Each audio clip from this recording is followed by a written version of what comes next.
ഇതാണ് സംഭവം. അപ്പോൾ ഉടമ്പടി എടുക്കുമ്പോൾ അതാണ് ഇവിടെ ആൾക്കാർ സഞ്ചാരി മാതാവ് എന്നൊക്കെ പറഞ്ഞത്. എന്താണ്? സഞ്ചരിച്ച് എത്തുന്ന അമ്മയാണ്. സഞ്ചരിച്ചെത്തും. ഓരോ വിഷയത്തിനും ആ വിഷയത്തിൻ്റെ സ്പോട്ടിലേക്ക് അമ്മ വരും. ആ വിഷയത്തിൻ്റെ സ്പോട്ടിലേക്ക് വരും. അതെന്താണ്?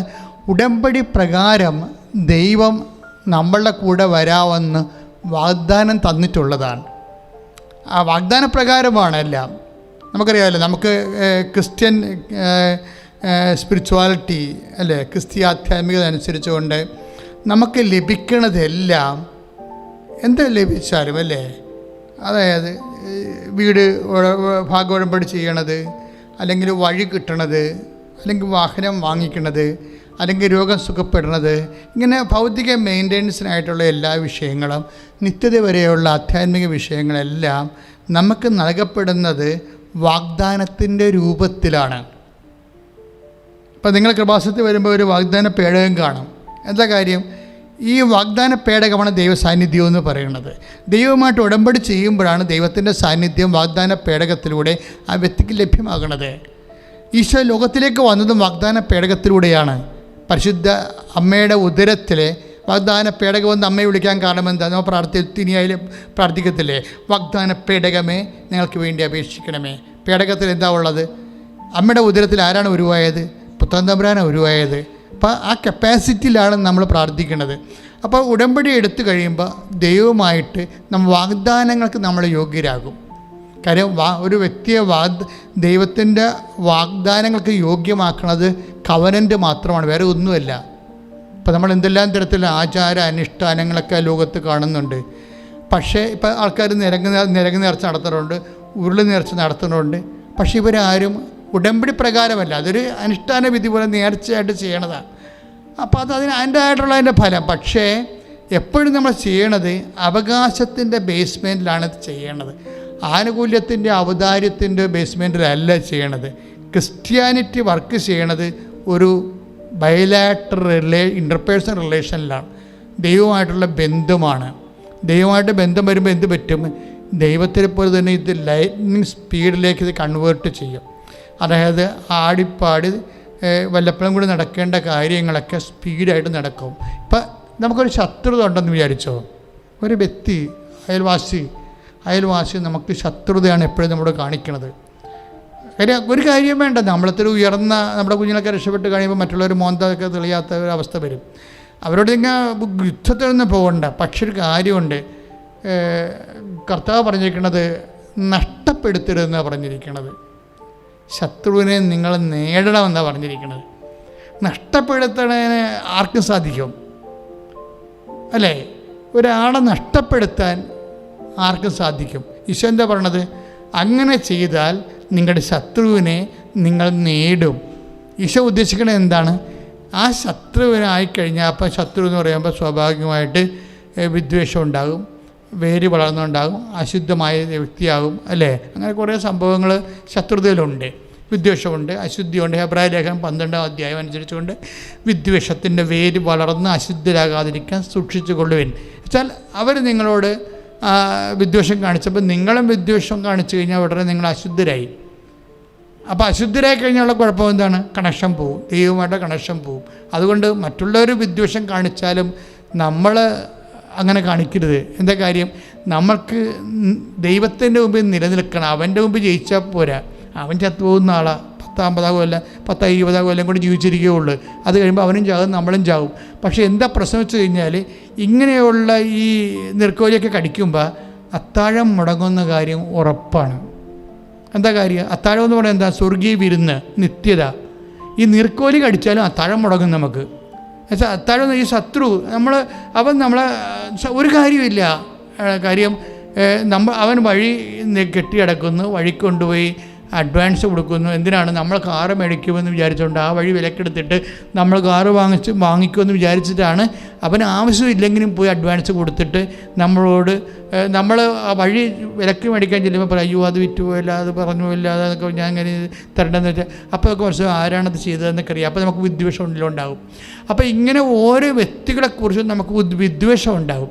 പക്ഷേ എന്താണ് ഭജനം പറഞ്ഞു വെച്ച് കഴിഞ്ഞാൽ, വിദ്വേഷത്തിനൊരു കുഴപ്പമുണ്ടാകും. ഈ ആലിനെ പോലെയാണ് ഈ വിദ്വേഷം. ആലെന്ന് പറഞ്ഞുകൊണ്ടല്ല, ഈ സാധനത്തിൻ്റെ കൊമ്പ് വെട്ടിയാലും വേരിങ്ങനെ വളർന്നുകൊണ്ടിരിക്കും. ആൾക്കാർ എപ്പോഴും ചെയ്യണത് എന്താണ്? കൊമ്പ് വെട്ടും. ഇപ്പോൾ ഞാനും എൻ്റെ തൈക്കാട്ടുശ്ശേരി പള്ളിയിൽ വലിയൊരു ആല് നിൽപ്പുണ്ട്.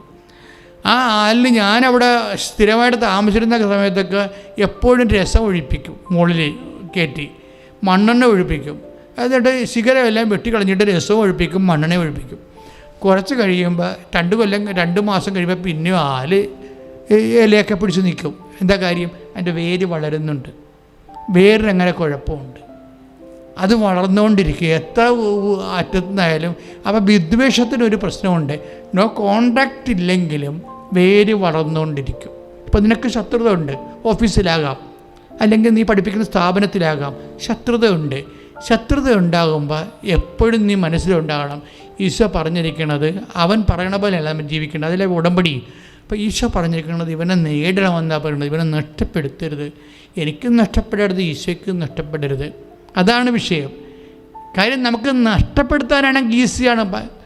ഇവൻ എന്തെങ്കിലും നമ്പർ കാണിച്ചു കഴിഞ്ഞാൽ കൊണ്ടുവരാണ്ട് ഒരു കേസ് കൊടുത്താൽ മതി. കേസെന്ന് പറയുമ്പോൾ അറിയാമല്ല, മിക്കവാറും കള്ളക്കേസായിരിക്കും. നമ്മളിവനെന്നെ നോക്കി എന്നൊക്കെ പറഞ്ഞാൽ നമ്മൾ കൊടുക്കുക, അല്ലെങ്കിൽ തല്ലാൻ പോയി, അല്ലെങ്കിൽ ഇങ്ങനെ നമ്മൾ ഓരോ കാര്യം പറഞ്ഞ് കേസ് കൊടുക്കണം. പോലീസ് പറയും ഇതൊന്നും നിലക്കത്തില്ല. ഒരു 10-12 ദിവസങ്ങളിൽ ഇവന് റിമാൻഡിൽ കളയണമെന്നുണ്ടെങ്കിൽ വ്യത്യസ്തമായ ക്ലോസുകൾ അതിൻ്റെ അകത്ത് ഇടണം. അതനുസരിച്ച് ഇടാൻ പറയും. അപ്പോൾ നമ്മൾ എന്ത് ചെയ്യും? എന്നാൽ സാറേ ഇടാൻ പറയും. അപ്പോഴേ ഇവനെ ഒന്ന് വിളിച്ച് വരട്ടണമെന്നുണ്ടെങ്കിൽ ക്ലോസ് ചേർക്കണം. ക്ലോസ് ചെയ്യുമ്പോൾ അവൻ ചെയ്യാത്ത കാര്യങ്ങളൊക്കെ നമ്മൾ എഴുതി വെക്കേണ്ടി വരും. അപ്പോൾ ആരശുദ്ധനായി? നമ്മൾ അശുദ്ധനായി. കാര്യം പോലീസിൽ ചെന്ന് കഴിഞ്ഞാൽ ഉടനെ പോലീസിന് ചില കേസ് നിലനിൽക്കത്തില്ല. SI എടുത്ത് കൊണ്ടേ കേസ് കൊടുക്കണ്ടേ? അപ്പോൾ ഇതെന്നാ കേസ് വാ എന്ന് പറയും. പോലീസിന് ഏഡിനോടൊക്കെ പറഞ്ഞു കളയും. അപ്പോൾ എന്താ പറയുക, ഏഡിന് പറ്റുന്ന രീതിയിലേക്ക് ഇല്ലാത്ത കാര്യങ്ങൾ ഉണ്ടാക്കി നിയമത്തിൽ അകത്ത് പോണ രീതിയിൽ പറഞ്ഞു കൊടുക്കും. അപ്പോൾ നുണ പറയുന്നതോടുകൂടി നമ്മൾ അവിടെ നുണ പറയേണ്ടി വരും. പക്ഷേ അപ്പം നുണ പറഞ്ഞു ഒപ്പിടും. അപ്പോൾ ഇപ്പം ഇത്രയും നാൾ നമ്മൾ നേടിയത് ഇത് വളരെ, അതായത് ദൈവമായിട്ടുള്ള യാത്ര വളരെ ശ്രദ്ധയോടെ ചെയ്യേണ്ട ഒരു വിഷയമാണ്. കാര്യം നമ്മളോട് പറഞ്ഞിരിക്കുന്നത് ശത്രുവിനെ അങ്ങനെ ചെയ്താൽ നിങ്ങളുടെ ശത്രുവിനെ നിങ്ങളെ നേടി. ഉദാഹരണത്തിന് ഈശോ എന്താണ്, നിൻ്റെ ഇടത് കരണത്തടിക്കുന്നതിന് വലത് കരണം കൂടി കാണിച്ചു കൊടുക്കാൻ പറയും. അത് കാണിച്ചു കൊടുക്കാൻ പറയുന്നത് നമ്മളോടൊക്കെ ഒരെണ്ണം കൊണ്ട് ചെല്ലണമെന്നല്ല എൻ്റെ അർത്ഥം. എന്ന് വെച്ചാൽ അവനോട് തിരിച്ച് ആക്രമിച്ച് ആക്രമത്തിൻ്റെ രീതിയിലേക്ക് പോയി കഴിയുമ്പോൾ സ്വാഭാവികമായിട്ടും അതിൻ്റേതായിട്ടുള്ള രീതികളുണ്ടാകും. നമ്മളത് ജയിക്കുകയും ചെയ്യും, കോടതിയിലും ജയിക്കും. എത്ര പേരാണ് ശിക്ഷിക്കപ്പെടുന്നത്? പക്ഷേ ആളെ നമുക്ക് നഷ്ടപ്പെടും. നീ ക്രിസ്ത്യാനിയായിട്ട് പിന്നെ ഇങ്ങനെ നടന്നിട്ട് കാര്യമൊന്നുമില്ല. ദൈവം എന്താ കാര്യം? കർത്താവ് അവസാനം വരെ നേടാൻ നോക്കിയ ആളാണ്. അവസാനം വരെ ശത്രുവിനെ അവസാനം വരെ നേടാൻ നോക്കിയതാണ്. കാര്യം ഈ ഒടുക്കത്തത്താഴത്തിൻ്റെ ഈശോ അപ്പം എടുത്തിട്ട് കുർബാന സ്ഥാപിക്കണത് മുമ്പ് അപ്പം ജൂഡാസിന് കൊടുത്തിട്ട് പറയും, നീ ചെയ്യാനുള്ളത് വേഗം ചെയ്യാൻ പറയും. എന്ന് വെച്ചാൽ ഈശോയ്ക്കറിയാം ഒറ്റിക്കൊടുക്കാൻ വേണ്ടി ആൾ റെഡിയായിട്ടിരിക്കണം, ഇവിടുന്ന് പോകാനിരിക്കണമെന്ന് പറയും. പക്ഷെ ആ ചെയ്യാൻ അത് ഈശോ ഒരു പരിഭവമായിട്ടോ അല്ലെങ്കിൽ നിരാശയായിട്ടോ അല്ലെങ്കിൽ ദേഷ്യമായിട്ടോ ഒന്നുമല്ല പറയണത്. വളരെ നല്ല മോഡി ലാംഗ്വേജിലാണ് പറയണത്, നീ ചെയ്യാനുള്ളത് വേഗം ചെയ്യാൻ. നമ്മളത് വായിക്കണത് കുളമാക്കിയാണെന്നേ ഉള്ളൂ. മോന്ത കർപ്പിച്ചാൽ നമ്മൾ വായിക്കണം, നീ ചെയ്യാനുള്ള വേഗം ചെയ്യാൻ കർത്താവ് പറഞ്ഞത് വളരെ എന്താണെന്ന് വെച്ചാൽ, കർത്താവ് അങ്ങനെ വളരെ നേക്കായിട്ട് പറഞ്ഞിട്ടുണ്ടെങ്കിൽ പത്രോസിന് കാര്യം പിടികിട്ടും. പത്രോസിന് എങ്ങാനും കാര്യം പിടികിട്ടാൽ പത്രോസ് അവിടെയിട്ട് അടിക്ക് വരാം.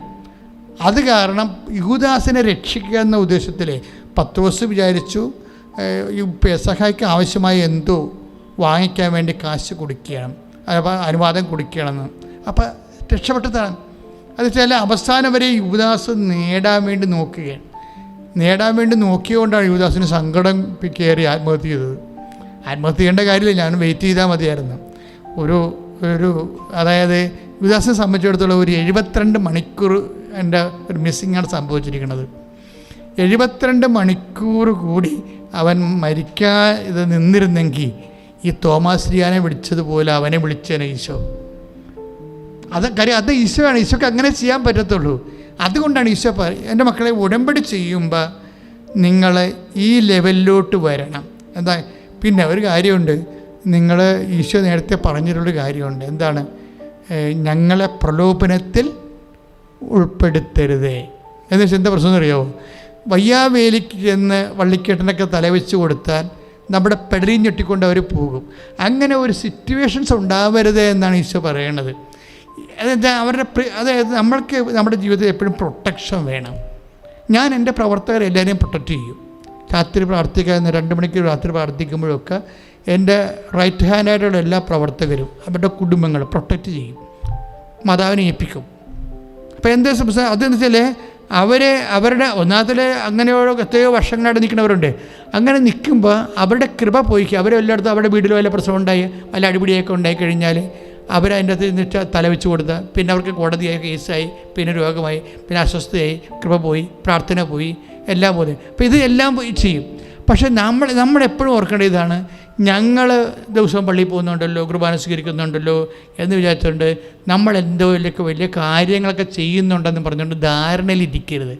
മറിച്ച് ദൈവമായിട്ടുള്ള എല്ലാ വിഷയങ്ങൾക്കും ഇതുപോലെ person to person each and every subject ഡീലിൽ നിൽക്കണം. ഡീൽ ഓർ നോട്ട് ഡീലാണ്. അതായത് ഡീലിലാണ് നിൽക്കേണ്ടത് എപ്പോഴും.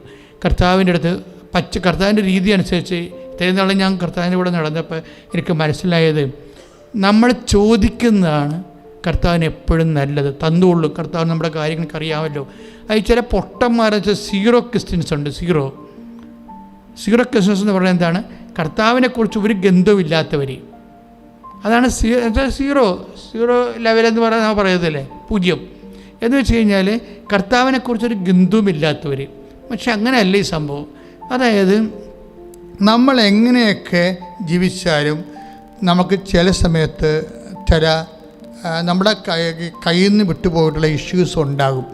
പക്ഷേ കയ്യിൽ നിന്ന് വിട്ടുപോയ ഇഷ്യൂസ് ഉണ്ടാകണമല്ല പ്രശ്നം, നമ്മളതിനെ എങ്ങനെയാണ് കൈകാര്യം ചെയ്യുന്നത്.